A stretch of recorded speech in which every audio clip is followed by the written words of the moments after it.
Le canoë-kayak ivoirien va bientôt connaître un rebondissement après plusieurs années de léthargie.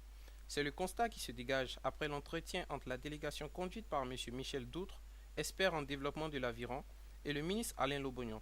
Cette rencontre, qui a eu lieu dans les locaux du dit ministère ce vendredi 8 novembre 2013, laisse entrevoir des perspectives assez prometteuses dans le développement de cette pratique sportive.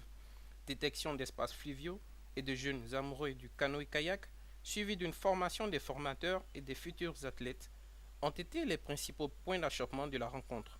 Monsieur Michel Doutre, l'expert français, donne quelques points de cette réunion.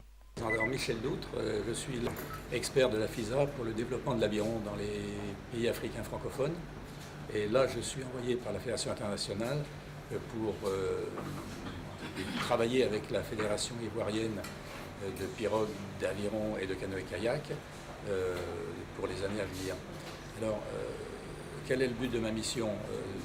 C'est de répertorier quels sont les éléments qui vont permettre le développement de l'aviron, de cette spécialité olympique qu'est l'aviron en Côte d'Ivoire.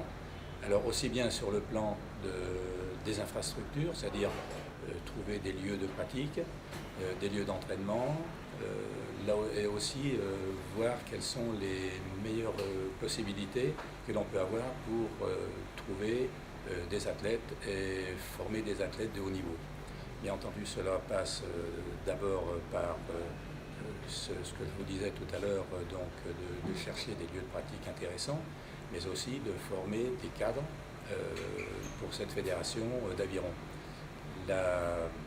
Le but, c'est de former des cadres, bien entendu, pour la Côte d'Ivoire, mais aussi profiter de la place, on peut dire, idéale de la Côte d'Ivoire sur la partie ouest et centrale de l'Afrique, pour, pourquoi pas, dans l'avenir, créer un centre sous-régional africain d'entraînement.